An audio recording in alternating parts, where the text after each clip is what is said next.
Welcome everyone to the Best of Markham podcast, brought to you by me, Igor Klibanov from FitnessSolutionsPlus.ca, your personal trainers for chronic conditions. Here with me today is Dr. Derek Lee.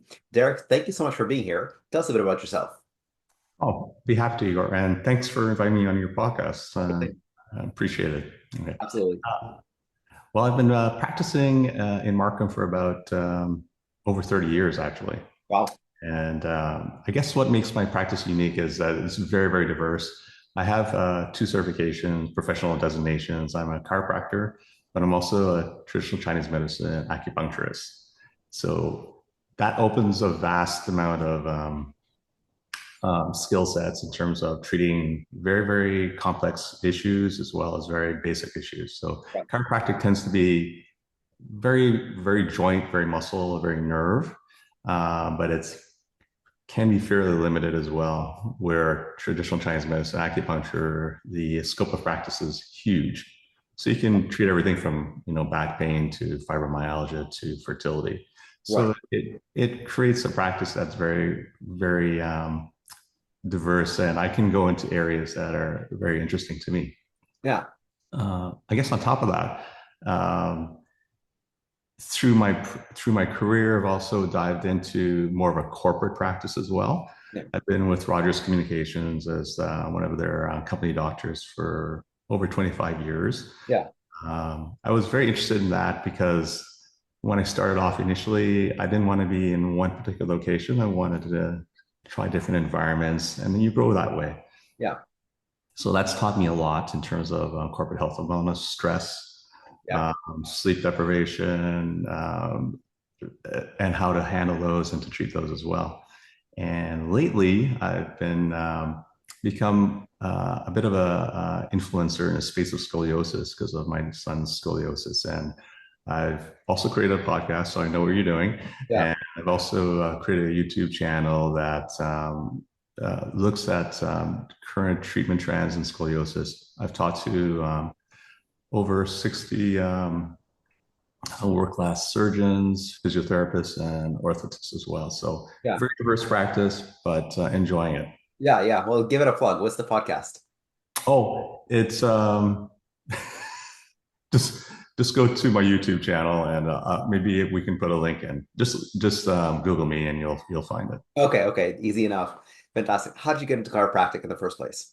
Oh, it's a funny story. I was at during my fourth year at University of Toronto in biochem. Yeah. I was looking at what was the next step, and ironically, I just ran into a high school friend at the St. George campus. He was going to go to visit his chiropractor for chronic headaches. And the first thing that came to my mind was, why are you going to go see a quack for? Yeah. Hilarious, right? Yeah. But I followed him, and it was pretty interesting. And I saw a treatment, an adjustment, and it was problem solving using your hands. So it was kind of attractive to me. Yeah. I said, that's interesting. And it triggered a little bit of excitement in me, and the rest is history. Wow. And so then you applied to chiropractic college, got into chiropractic college, and started practicing. Yes. And then added acupuncture as well, just to basically add additional tools to the toolkit. Yes. When did acupuncture come on board? Probably about, I would say, 5 years into practice as chiropractor, because I found chiropractic, again, was kind of a little bit more limited. And for those tough cases, you needed to approach it from a different point of view. Okay. So I would say the vast majority of my treatments combine them all the time. Got it. So you needed additional tools that just chiropractic by itself didn't have. So when you brought acupuncture on board, you could get better results because you had more tools in your toolbox. Very much. And again, the scope of practice for traditional Chinese medicine acupuncture is massive, right? You can treat everything. With chiropractic, it's kind of limited. Yeah, understood. So and you earlier you mentioned that acupuncture allows you to delve into areas that you have particular interest in that chiropractic doesn't. What would be some examples of that? For instance, with chiropractic, it's all manual. Some patients just on some conditions, for instance, concussion syndromes, aren't malleable to a lot of physical work first. Oftentimes you have to address more of the brain and neurology that way, Yeah. to calm their system, and then you can layer more manual treatment on that. So this is an example in terms of treatments. Also for chronic pain syndromes, Yeah. acupuncture is very, very good in terms of, again, calming the system. The way I describe it is to a patient is that their house, they might have 2 or 3 rooms where the windows and doors have been shut for a long time, so it's stuffy. In Chinese medicine, we call it stagnation. So Yeah. acupuncture is opening doors and windows to get everything flowing again. Gotcha. So once you kind of open those pathways, then you can layer chiropractic on it. Right. And both together really, really deepen the treatment, and the results are much faster and lasting. Gotcha. But that's what patients want, especially the lasting part. Very much. I see patients all the time. They've been treated before. Results are very temporary. Yeah. Right. And so you want to make sure that if you can, that the treatments work, and the patient sees progress and they continue and results are basically where it's at, as you know. Oh, that's fantastic. What do you like most about both chiropractic and acupuncture? It's given me an opportunity to meet so many different people, different walks of life, from my private practice to my corporate practices, where I had 3 clinics at Rogers Communications within their facilities. Mm-hmm. So it's really opened my own experiences. In the corporate environments, you learn how to be very, very, very precise in your diagnosis, very, very fast, thorough. And when you've been practicing for as long as I have, you very much see treatment patterns or patient patterns that you pick up. So right away, you know exactly how this patient's going to respond, what treatment's going to be appropriate for them to get the fastest results in the safest way possible. Yeah. I would get very, very gratifying. Mm-hmm. The fact that you're actually the Rogers chiropractor, that's very impressive. B2B sales are extremely difficult, bureaucratic, laborious, annoying. How did you do it? It's just because of perseverance. I kind of get stubborn and I get fixated. So that's good and bad, of course, right? But I also would say, to those who are practicing and opening our own clinics and just starting off, you have to be super persistent. Yeah. There's going to be failures along the way, but that's how you fine tune, right? Yeah. For instance, with my corporate practice, I started off with American Express in Markham. Right. And huge company. And I was able to start a practice on site there, but it only lasted 3 months. Right. Because the various components, the variables to making successful corporate practice weren't aligned, right? But I used that information. Yeah. And after that, I reached out to Kraft Canada and was with them for several years on site as well. Then Direct Energy after that, because once you're in one company, even if it's a brief experience, it gives you some credibility, right? Yeah. So with Direct Energy, I was with them as their health and wellness doctor for North America for about 7 years. Yeah. And at the same time, I had reached out to Rogers Communications as well. And with them, I was, I think it's about 25 years now. Wow. Yeah. I mean, you seem to have cracked the code on B2B sales. So it's not just a one-time Rogers fluke, like you've done it with Kraft, you've done it with Direct Energy, et cetera. Mm-hmm. So what was your first step to getting American Express? I started off basically just doing, lunch and learns. Yeah. I think I must have done about 30 of them. Yeah. With different companies. But it's a good thing because you learn how to speak, because the last thing I'm comfortable with is public speaking. Yeah. And you have to kind of challenge yourself. Don't be afraid. And you can't wait for the perfect plan to create a perfect plan to start things off. Right. You have to just be spontaneous and just do stuff. Right. So those lunch and learns inevitably lead to meeting lots of different people, Right. creating a little bit more of a network, and then kind of word gets around. Right. And then from there, you may get an inquiry regarding, maybe have you considered, a corporate practice or things like that? Or if that doesn't even come up, you just suggest it. And then you put that in the ether that kind of gets floating in the atmosphere, and then those opportunities will come. But the secret is basically you just got to put yourself out there and be persistent, and Yeah. Yeah. and things work out.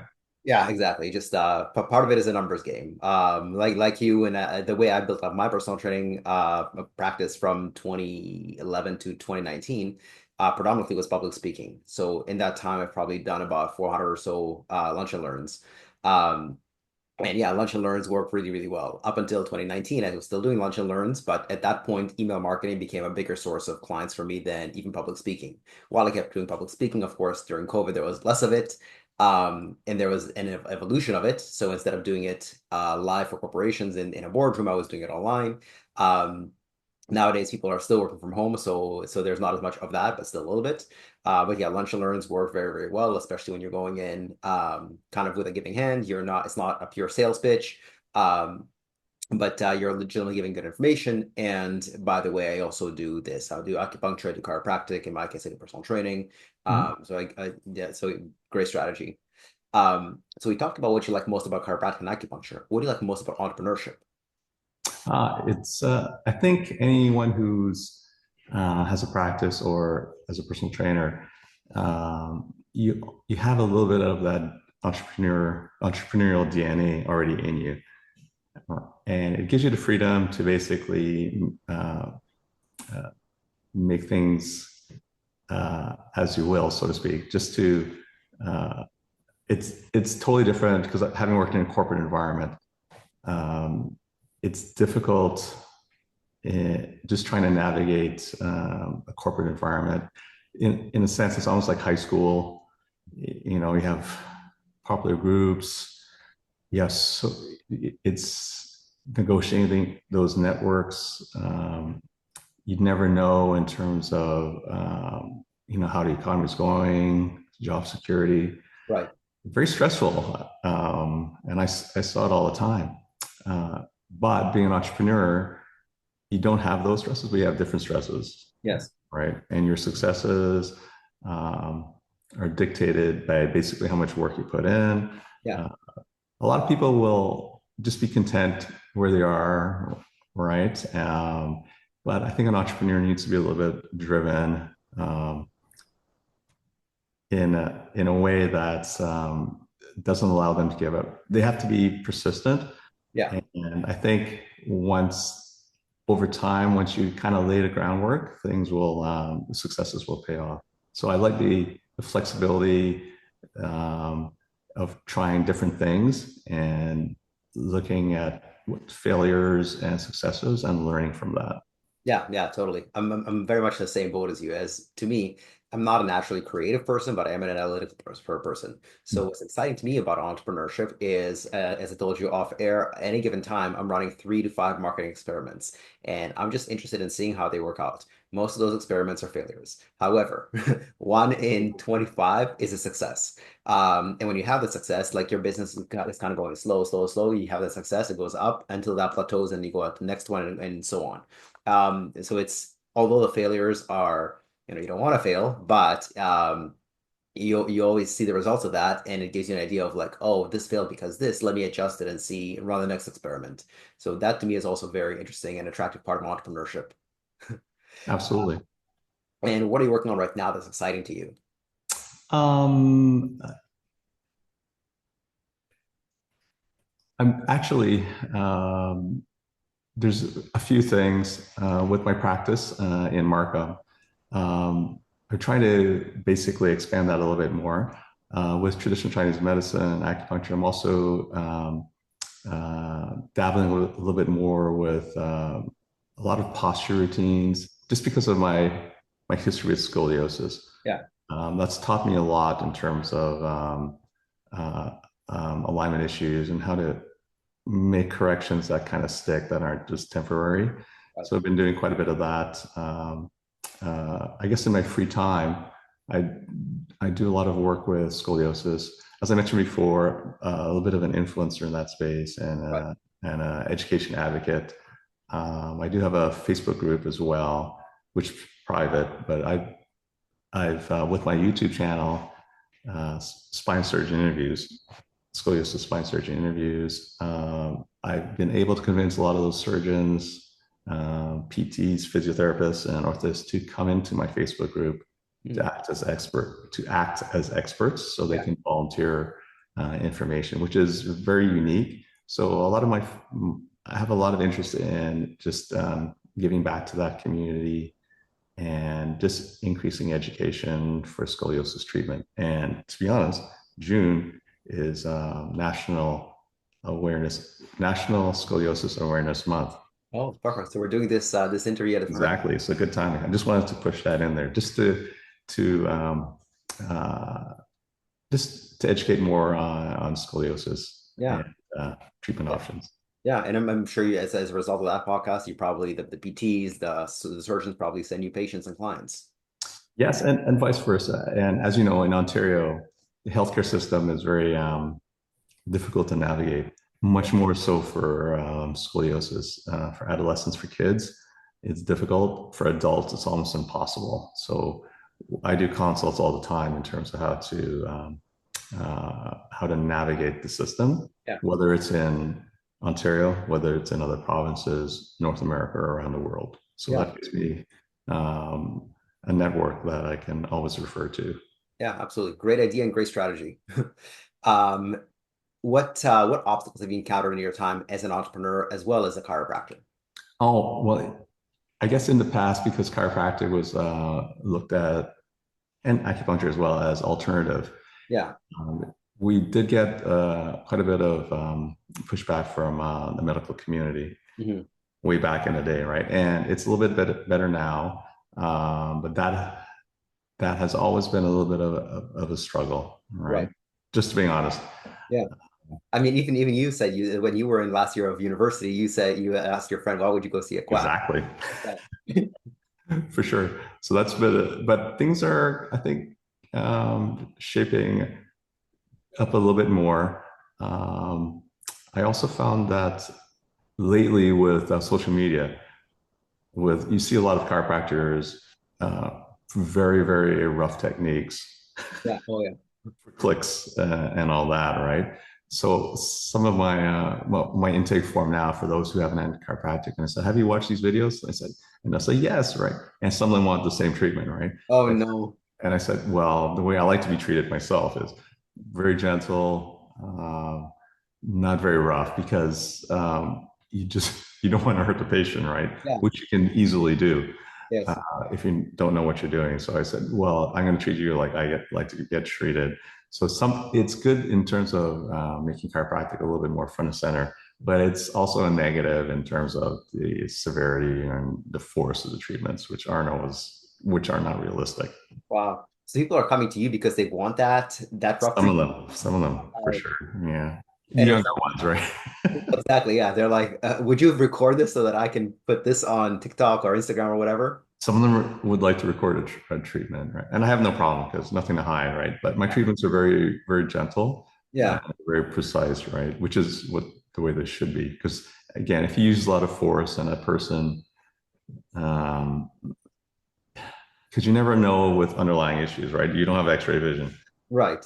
So if you do a violent treatment, then you don't know what the repercussions can be. So Exactly. you have to be safe.